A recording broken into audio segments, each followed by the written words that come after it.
So yesterday we were talking about two sector, free market circular flow of income, wherein the two sectors which are included are sorry, the two sectors that are included are, the first one is household sector, which has unlimited wants, and they are trying to cover up these or fulfill these unlimited wants. This sector is responsible for all the types of consumption expenditure, and it is also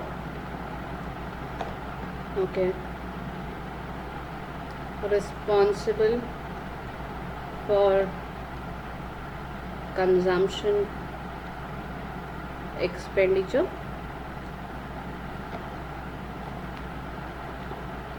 and it is also just a second, and it is also undertaking the different activities of the production, because they are the owners of productive resources. Owners of productive resources. Okay. On the other hand, there is the business sector. दूसरी जगह पे business sector है आपका. अब ये business sector जो है वो क्या करता है आपका, business sectors undertake the business activities which are to be undertaken by an organization. जो business sector है, just give me 1 minute.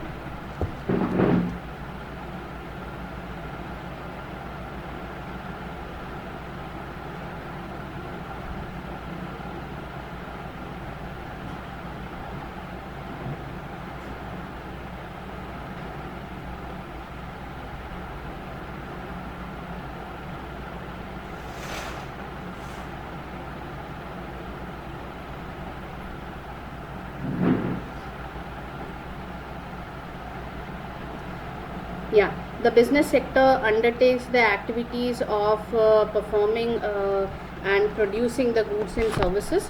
Business sector जो है वो बेसिकली अपना जो भी प्रोडक्शन एक्टिविटीज़ करता है वो सारी की सारी चीज़ें, it depends on how it undertakes the productive activities. So business sector is basically that particular sector which includes the institutions such as proprietors and partnerships and companies and etc., and they combine all the resources together. Okay, they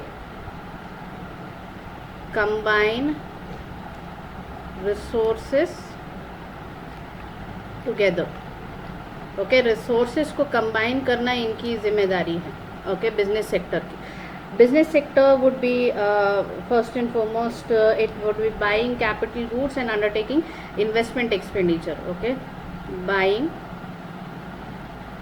capital goods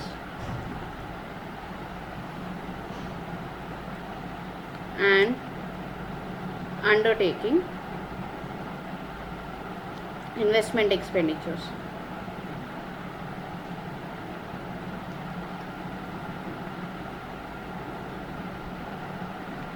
The three sectors that we would be discussing about includes the product market, then we have the resource market and the financial market. Product market में जो चीज़ें आप include करते हो, that includes the final goods and services. Final goods and services को हम लोग product market में include करते हैं.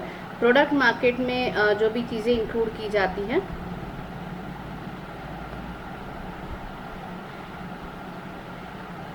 Product market includes basically the final goods and services, because यहाँ पे exchange of goods takes place and you are able to undertake or you are able to assess the level at which or the price at which the exchange would be taking place. Okay, exchange यहाँ पे goods का take place किया जाता है, और ये जो आप एक्सचेंज करते हो वो आप कहीं ना कहीं पे डिपिक्ट कर पाते हो कि कैसे एक्सचेंज किया जा सकता है. आप एक्सचेंज जो कर रहे हो वो आप कौन से प्राइस पे करोगे, वही प्राइस को ले जाके you would be including it in the GDP of a particular country.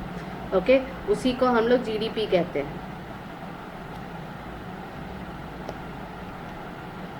GDP basically helps a particular economy to first and foremost find out कि कैसे एक पर्टिकुलर इकोनॉमी में एक्टिविटीज़ चल रहे हैं, कितने गुड्स प्रोड्यूस हो रहे हैं, कितने गुड्स कंज्यूम हो रहे हैं, कितने गुड्स जो प्रोड्यूस किए जा रहे हैं क्या वो कंज्यूम हो रहे हैं कि नहीं हो रहे हैं, वो आप प्रोडक्ट मार्केट में पता कर सकते हैं. Then it is also known as an aggregate product market. Why? Because यहाँ पे हम final goods and services irrespective of the fact whether we are final goods and services जो बन रहे हैं ओके कि सिर्फ और सिर्फ हम वहाँ पे वर्क इन प्रोग्रेस को इंक्लूड नहीं करेंगे, सिर्फ और सिर्फ फाइनल गुड्स को इंक्लूड करेंगे. सो जिनके ऊपर अब और कोई प्रोसेस करने की ज़रूरत नहीं है वैसे गुड्स को हम लोग यहाँ पे इंक्लूड करके आगे बढ़ेंगे. That is what the product market is about. Then we have the resource market. Resource market में आपके फैक्टर्स ऑफ प्रोडक्शन जो कि अपने सर्विसेज ऑफर करना चाहते हैं, namely land, labour, capital and entrepreneur, उनको हम लोग इंक्लूड करते हैं. इन सभी के लिए हम लोग what we do is that they in exchange of the services that they give, સર્વિસીસના એક્સચેન્જમાં એ લોકોને આપણે ઇકોનોમિક રિસોર્સ આપીએ છીએ. Economic resource includes for example for land we would be paying rent. લેન્ડના માટે આપણે ભાડા આપીએ છીએ. લેબર के लिए हम लोग वेजेस देते हैं. फॉर लेबરના માટે આપણે વેતન આપીએ છીએ. कैपिटल के लिए हम लोग प्रॉफिट्स देते हैं. कैपिटलના માટે આપણે નફો આપીએ છીએ અને और एंटरप्रेन्योरशिप के लिए कैपिटल के लिए हम लोग इंटरेस्ट देते हैं.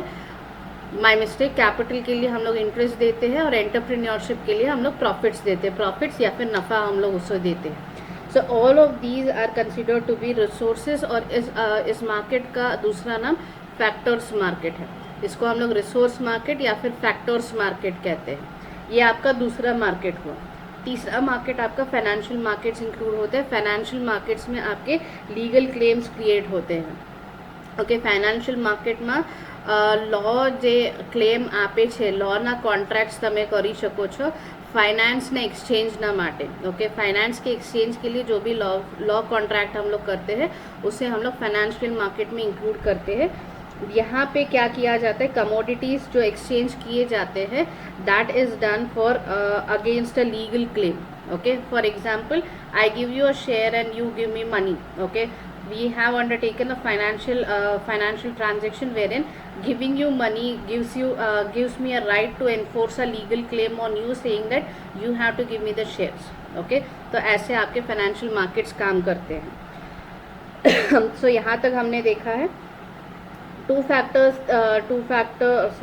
Sector 3 market circular flow of income model में सबसे इम्पॉर्टेंट रोल आपका फाइनेंशियल मार्केट्स ही प्ले करते हैं. बिकॉज यही एक एडिशनल है, एडिशन यहीं पे हुआ है. रिसोर्स मार्केट और product market two sector market में भी था. ओके,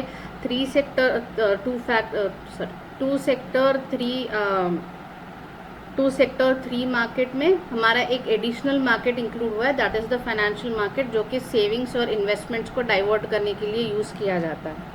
सो सबसे important activity in this model, in this framework is the diversion of savings from the lenders to the borrowers. Okay, from the savers to the borrowers या savers to the investors. यहाँ पे हम लोग ये कर पाते हैं. सेविंग्स जो है वो let's see as to how this model functions. I'll be sharing another screen with you.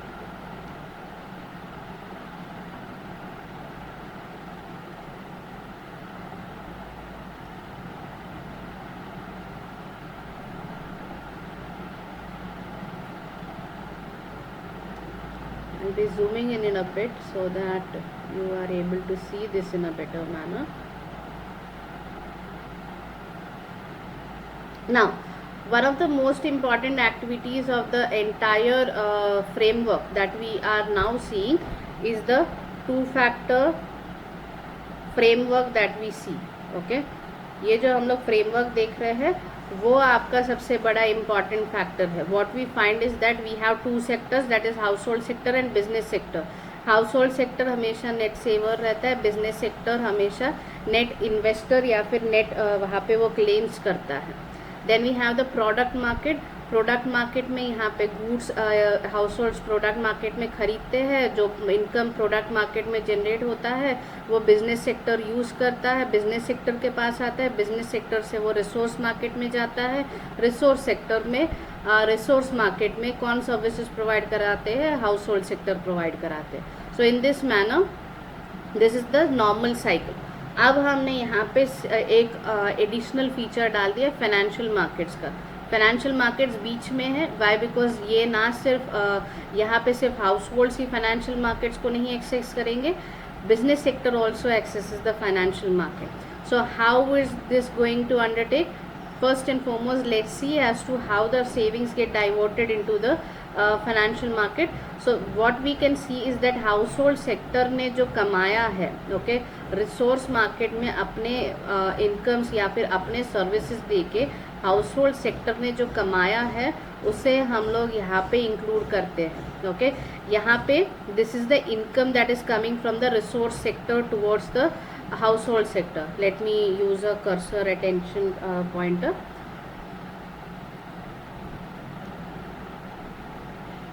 I have to edit it a bit so that it is much more visible. Highlight settings.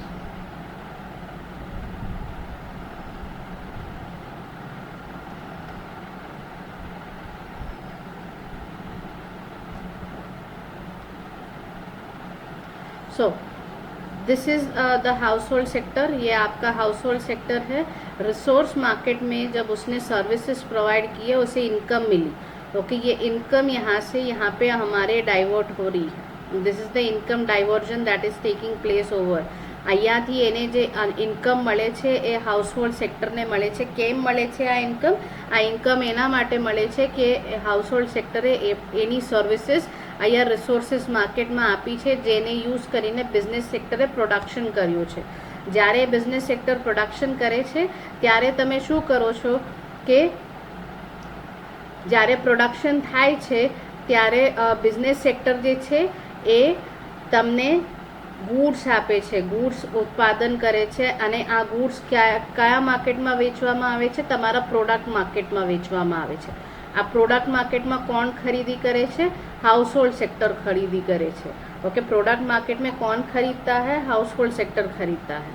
अब यहाँ पे क्या issue आता है कि जब भी product market में हाउस होल्ड कुछ खरीदने जाता है, જ્યારે પણ હાઉસ હોલ્ડ સેક્ટર પ્રોડક્ટ માર્કેટમાં ખરીદી કરવા માટે જાય છે એ એની પૂરી ઇન્કમને સ્પેન્ડ નથી કરતું, ओके. वो अपनी पूरी इनकम को खर्च नहीं कर देता है, ओके. वाई? क्योंकि एक दिमाग में हमेशा हाउस होल्ड सेक्टर के दिमाग में रहता है कि आगे जाके क्या होगा, ओके. आगे जाके उसे इनकम चाहिए होगा, तो वो क्या करते हैं? Part of the income that it earns it is always saving, okay. Part of the income that the household earns is always saved, okay. With financial markets in place in the particular circular flow of income, in this particular circular flow of income, what we find is that the saving of the household is not used, savings of the household is equal to the savings of the households can be termed as income minus expenses, okay. Income minus expenses is equal to the saving of the household. So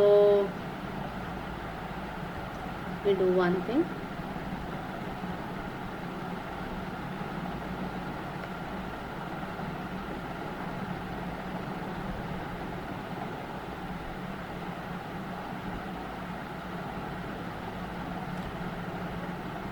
तो जब हम लोग savings और incomes की बात करते हैं तब हमेशा सेविंग कैसे निकल के आती है?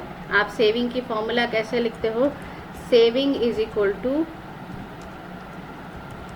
Income minus expenses, okay. मैंने चैट बॉक्स में उसकी फॉर्मूला लिखी है because I am not able to write on the web page that is available, okay.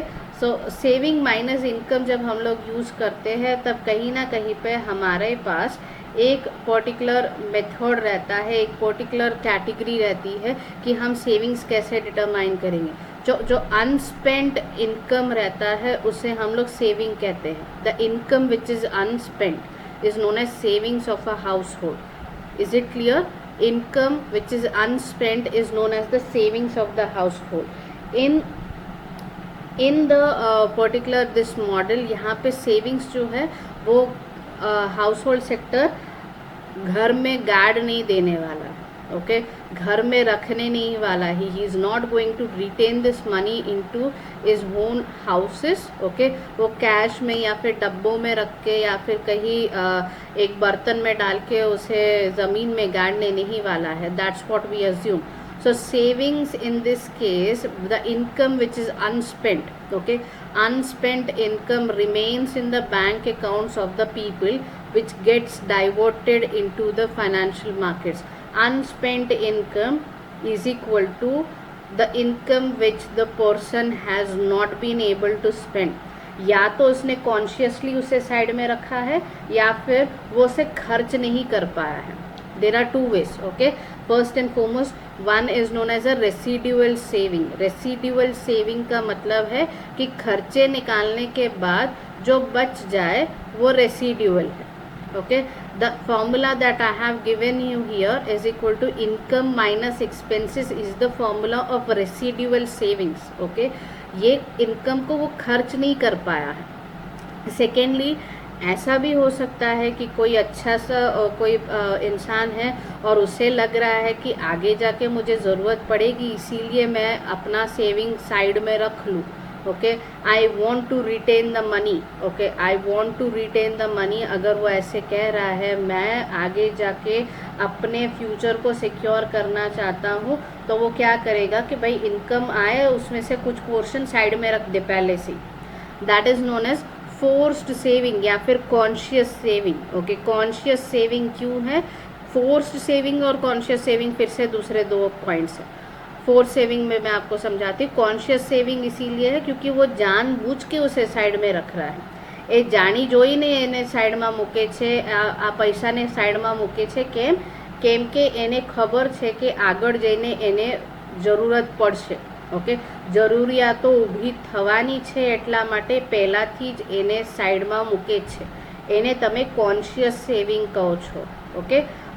Then forced saving is basically आपके इनकम आपके हाथ में आए उससे पहले उसमें से कुछ पोर्शन काट दिया जाता है.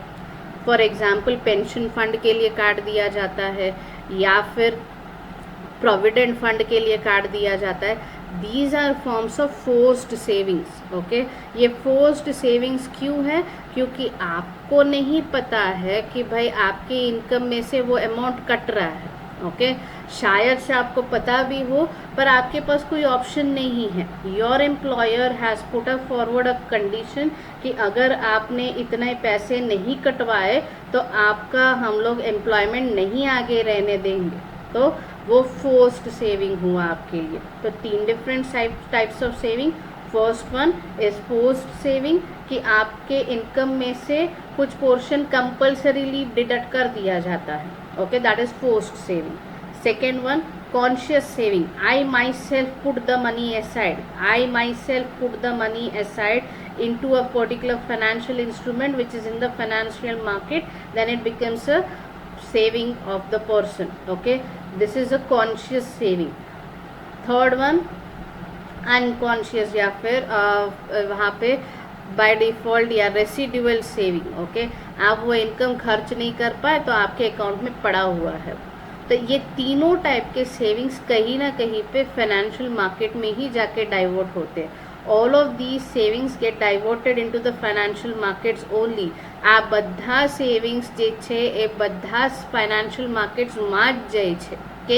કેમ કે फर्स्ट एंड फॉरमोस्ट अगर वो फोर्स्ड सेविंग हुआ तो वो या तो पेंशन फंड में जाता है या प्रोविडेंट फंड में जाता है. प्रोविडेंट फंड और पेंशन फंड के पैसे कंपनी में ऐसे ही पड़े नहीं रहते हैं, उसे इन्वेस्ट किए जाते हैं क्योंकि over a period of time उसके ऊपर आपको इंटरेस्ट भी दिया जाता है. जब आप रिटायर हो जाते हो, जब आप ऑर्गेनाइजेशन छोड़ के जाओगे तब आपको उसके ऊपर इंटरेस्ट भी दिया जाता है. तो वो इंटरेस्ट कहाँ से कमाया जाएगा? तो वो उसे आप कहीं ना कहीं पे इन्वेस्ट करोगे as a company and you would be generating interest on it and you would be giving this money back to the employee when he leaves the organisation. Okay, so forced saving, pension fund या फिर provident fund में invest किया जाता है, उसके पैसे कहीं ना कहीं पे मार्केट में किसी सेफ सिक्योरिटीज़ में इन्वेस्ट किए जाते हैं। फॉर एग्जांपल गवर्नमेंट बॉन्ड्स या फिर कॉरपोरेट बॉन्ड्स में उसे डाले जाते हैं। Okay, secondly conscious saving, I my self am putting the money aside, मैं जानबूझ के पैसे साइड में रख रही हूँ।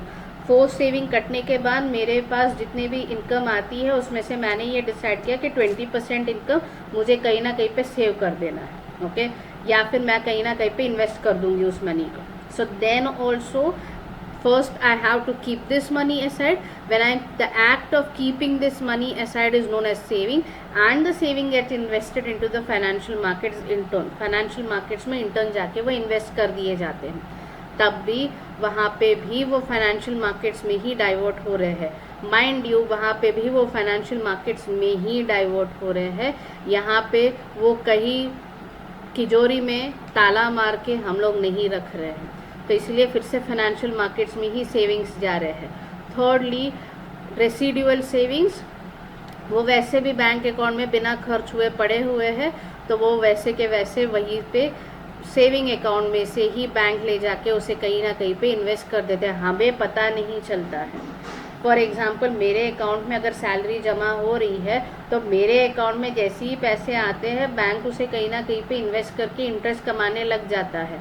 I would not be aware about this thing कि बैंक वो पैसे यूज़ कर रहा है, बट बैंक वो पैसे यूज़ करता है in order to earn interest on it, because it is suppose to pay interest to me. Okay, whether it is 3% that's okay, 3% भी उसे कहीं ना कहीं से तो इनकम अर्न करना ही पड़ेगा, तो इसीलिए वो भी कहीं ना कहीं पे फाइनेंशियल मार्केट्स में ही डाइवर्ट किए जा रहे हैं। ओके, हमने एक साइड देख लिया, अभी सेविंग्स कैसे कैसे फाइनेंशियल मार्केट्स में आ रहे हैं। Let's proceed further to the next step, wherein the finance is getting borrowed by the people. Okay, अब इसे कहा जाता है investment borrowing. Okay, investment borrowing का मतलब है कि यहाँ पे फाइनेंशियल मार्केट्स में जो पैसे आए हैं, ओके, हाउस होल्ड सेक्टर की तरफ से सेविंग्स की तरह जो हाउस होल्ड सेक्टर ने रिटेन कर रखे थे, that is either it is a force saving और अ कॉन्शियस सेविंग और अ residual saving, what ever the saving might be, that gets invested or in turn that gets flowed into the business sector और business जो भी businesses चल रहे हैं, manufacturing चल रहा है, कुछ भी चल रहा है, वहाँ पे हम उसे इन्वेस्ट करने के लिए आगे बढ़ा देते हैं। जब हम उसे आगे बढ़ा देते हैं, वो रिसिपियન્ટ, ओके, જેને આ સેવિંગ્સ મળે છે, જેના પાસે આપણે ડાયવર્ટ કરીએ છીએ, the one who would be getting the funds from this particular activity is the business sector. तो household sector के पैसे हम लोग फाइनेंशियल मार्केट की तरफ लेके जाते हैं। फाइनेंशियल मार्केट में उसमें इन्वेस्टमेंट्स किए जाते हैं, इंस्ट्रूमेंट्स में, वेरियस टाइप्स ऑफ इंस्ट्रूमेंट्स में, और वो इंस्ट्रूमेंट्स के ज़रिए वही पैसे बिजनेस सेक्टर की तरफ डाइवर्ट किए जाते हैं। इसे हम लोग इन्वेस्टमेंट बोरोइंग कहते हैं। क्यों ये इन्वेस्टमेंट बोरोइंग है? यहाँ पे कंपनी या फिर business sector is not borrowing in order to eat pizzas and burgers. Okay, the company is borrowing in order to make investments. वो कैपिटल एक्सपेंडिचर करना चाहता है, वो मशीनरी खरीदना चाहता है, वो लैंड खरीदना चाहता है, वो बिल्डिंग खरीदना चाहता है, इसीलिए वो बोरोइंग कर रहा है। या फिर वो प्रोडक्शन करना चाहता है, इसीलिए वो बोरोइंग कर रहा है। So this borrowing is basically done in order to invest. Okay, invest करने के लिए बोरो किया जा रहा है, इसीलिए हम उसे इन्वेस्टमेंट बोरोइंग कहते हैं। Okay, is this point clear? Investment borrowing क्यों कहा जाता है और सेविंग्स किस किस टाइप के होते हैं? सो फाइनेंशियल सेक्टर या फाइनेंशियल मार्केट में हाउस होल्ड के पैसे डिफरेंट इंस्ट्रूमेंट्स में डाले जाते हैं। It can be a bank account, it can be a fixed deposit, it can be a bond, it can be a debenture, it can be a share, it can be a mutual fund, it can be an insurance policy, it can be anything. Okay, it can be any instrument which you can think about. It can be a futures, it can be a forward, it can be an option, it can be a scrip, it can be anything. Okay, आजकल हमारा crypto हो सकता है, digital money हो सकता है, NFT हो सकते हैं, कुछ भी हो सकता है. Okay, so all of these are basically instruments through which the money of the household sector gets diverted into the financial market, और वो अलग अलग सेक्टर्स, अलग अलग टाइप ऑफ इंस्ट्रूमेंट्स में इन्वेस्ट हो जाते हैं. डाइवर्सिफिकेशन को यूज़ करके हम लोग उसे अलग अलग जगहों पे इन्वेस्ट कर देते हैं, एंड वही पैसे जब हम लोग इन्वेस्ट कर देते हैं वो ले जाके बिजनेस सेक्टर में डाइवर्ट कर दिए जाते हैं, और वहाँ पे आप उसे बोरो करती है जो business sector, and they are able to undertake the production activities in a better manner. Then we have the next one. Okay, next phase आता है आपका बोरोइंग्स. सेविंग्स और बोरोइंग समझ में आया? Can I get a confirmation whether it is clear और not? Then I will be proceeding for the. Okay, so अब आगे जाके हमारे पास दूसरा एक एक्टिविटी क्रिएट होता है which is known as expenditure. Okay, अब हमने एक्सपेंडिचर किया. ओके, इन्वेस्टमेंट बोरोइंग से अब हम लोग इन्वेस्टमेंट की तरफ गए हैं. Okay, what we are doing, the business sector, the funds that it has received is now using it in order to undertake the investment activities for producing the goods to be sold in the product market. For example मैंने जो household sector को जो for example I have issued equity shares. Okay, as a company I have issued equity shares. Equity shares को household sector ने subscribe किए, उनके पैसे मेरे पास आए. मैंने उस पैसों को क्या किया, प्रोडक्शन एक्टिविटीज़ करने के लिए मशीनरी खरीदी. मशीनरी को मैंने कहाँ पे लगाया है, मशीनरी को यूज़ करके मैंने प्रोडक्ट्स बनाए हैं. प्रोडक्ट्स जो फिर या फिर जिस मशीनरी को मैंने खरीदा, the activity of buying a machine is known as investment by a business firm. So ये जो बिजनेस फर्म ने इन्वेस्ट किया है वो फिर डाइवर्ट होंगे, जो भी प्रोड्यूस किया जाएगा वो मशीन को यूज़ करके वो प्रोडक्ट मार्केट में जाएगा. प्रोडक्ट मार्केट में इन टर्न फिर से हाउस होल्ड आके परचेज करेगा. So let's see the entire model once together. Okay, so first and foremost product market में से जो पैसे आएंगे, okay I will be remaining here. Product market में से जो पैसे आएंगे वो बिजनेस सेक्टर के पास आएंगे. बिजनेस सेक्टर क्या करेगा, business sector is going to use this money in order to buy resources from the resource market. Resource market में अगर वो सर्विसेज बाय करता है तो यहाँ पे इनकम जनरेट किया जाता है. Income gets diverted into, I will be increasing the highlighter opacity and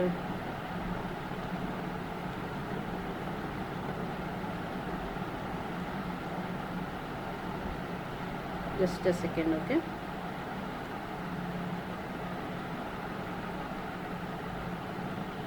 okay, household sector resource market में जो भी सर्विसेज खरीदे जाते हैं उसकी इनकम या फिर उसकी पेमेंट हम लोग हाउस होल्ड सेक्टर को करते हैं. This is known as the household income. Household income के दो पार्ट्स कर दिए जाते हैं. One is saving and the second one is expenditure. Expenditure करने के लिए हम लोग प्रोडक्ट मार्केट में चले जाते हैं. सेव करने के लिए हम लोग फाइनेंशियल मार्केट्स में आ जाते हैं. फाइनेंशियल मार्केट्स में जो भी सेविंग की जा रही है वो फाइनेंशियल मार्केट्स के इंस्ट्रूमेंट्स के थ्रू इन्वेस्टमेंट बोरोइंग की तरह यूज़ किया जाता है बिजनेस सेक्टर के लिए. बिजनेस सेक्टर जो भी यूज़ करता है, बिजनेस सेक्टर क्या करता है, वो इन्वेस्टमेंट बोरोइंग को ले जाके प्रोडक्ट मार्केट में प्रोडक्ट्स बनाने के लिए इन्वेस्ट करता है. Okay, at a very high pace it would be increasing its production activity by increasing the investments as well. okay, तो इस तरह से आपका ये पूरा two sector three market model function करता है. एक और बार हम लोग देख लेते हैं ये वाला model.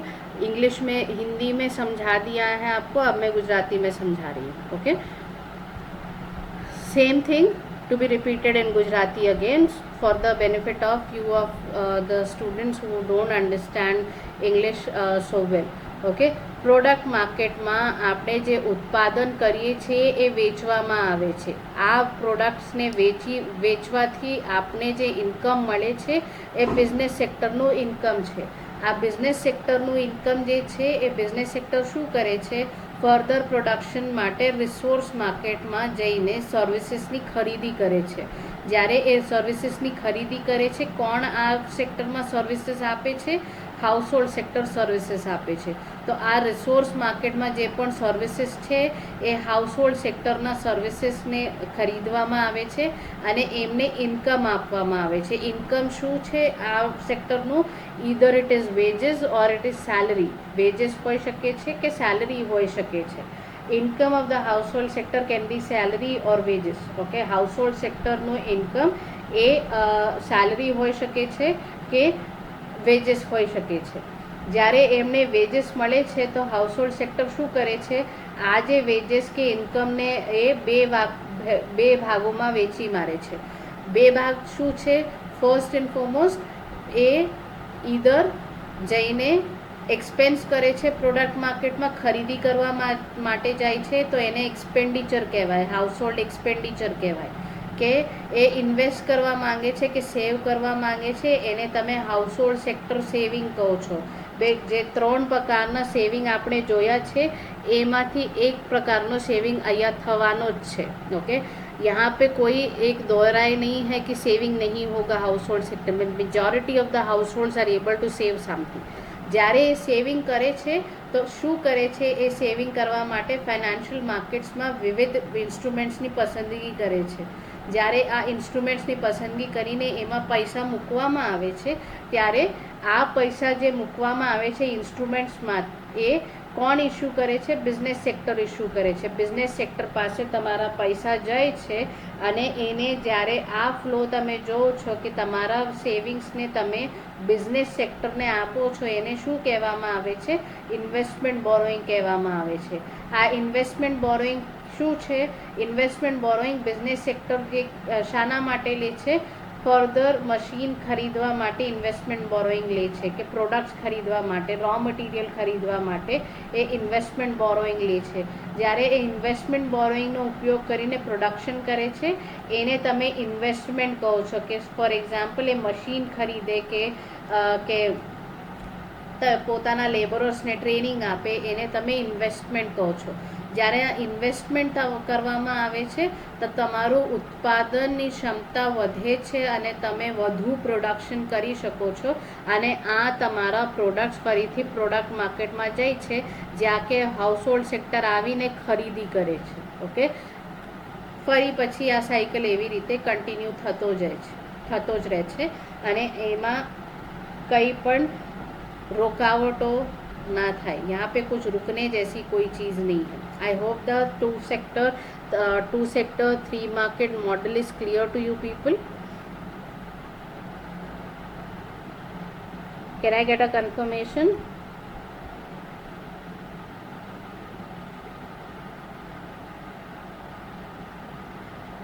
Great.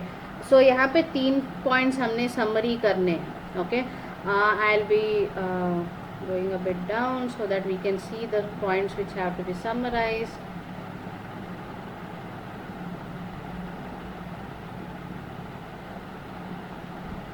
First, including savings, investments, financial markets in the circular motion, circular model does not change the total volume of circular flow. Okay, circular flow का टोटल वॉल्यूम बदल नहीं जाता है जब भी आपने फाइनेंशियल मार्केट को इंक्लूड कर दिया है. Why is it happening? Because essentially आप अगर डायरेक्टली पैसे ले जाके फाइनेंशियल मार्केट्स में ना डालते हुए डायरेक्टली बिजनेस सेक्टर को दे देते तो भी एक ही बात होती, बट क्योंकि बिजनेस सेक्टर और हाउस होल्ड सेक्टर दोनों आइसोलेशन में काम करते हैं और दोनों के लिए फाइनेंशियल इंटरेक्शन पॉइंट कोई नहीं है, इसीलिए हमने फाइनेंशियल मार्केट नाम की एक नई मार्केट को इंट्रोड्यूस किया है. It is the same basic diversion discussed in analysis of investment and production possibility model. Production possibilities के लिए जो हमने किया है या फिर जो हमने two sector two market model जो हमने देखा है, बेसिकली वही इनकम फ्लो रहता है. यहाँ पे कोई हमने ज़्यादा इनकम फ्लो नहीं डाला है, just the way in which the flow of income takes place is made organised. Okay, यहाँ पे ऑर्गेनाइज्ड किया है और कुछ नहीं. Second, in this model, saving diverted into financial market is in general equal to the investment borrowing coming out. Okay, investment borrowing जो है उतना ही आप सेविंग करते हो and thus investment expenditure by the business sector. So what we find is that ये जो तीनों हमने देखा है, saving is equal to investment borrowing, investment borrowing is equal to investment. तो यहाँ पे कोई यहाँ पे एक्स्ट्रा इन्वेस्ट कर दिया है या फिर एक्स्ट्रा सेविंग हो गया है जो डाइवर्ट नहीं हुआ है, ऐसा कुछ नहीं होगा. Whatever comes into the savings goes into the market to get invested. That's what it is said कि सेविंग्स पूरे के पूरे मार्केट में बिजनेस बोरोवर्स की तरफ डाइवर्ट हो जाते हैं. बोरोवर्स के पास जितने भी पैसे होते हैं वो इन टर्न ले जाके इन्वेस्ट कर देते हैं. ओके, बोरोवर्स जितने भी पैसे लेते हैं वो कुछ पैसे अपने पास रिटेन करके नहीं रखते क्योंकि वे essentially they have to pay interest on the borrowings, और जो सेविंग्स हमने किया है उसके ऊपर हमें इंटरेस्ट मिलने वाला है. तो यहाँ पे सब कुछ पूरा का पूरा री इन्वेस्ट हो जाता है. It's not like something is being retained and it is not getting diverted into the investment portfolio of anyone. And the third one, there is more to the financial markets than just the borrowing sector,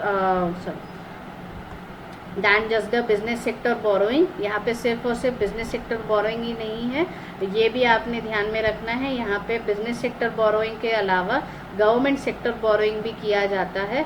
government sector also issues claims through the financial markets as a means of borrowing. For example treasury bills is a borrowing undertaken by the government. Okay, government की borrowing को हम लोग वहाँ पे treasury bills की तरह देखते हैं. सो I hope this model is clear. Today we will be stopping here and we will not be moving ahead in order to understand the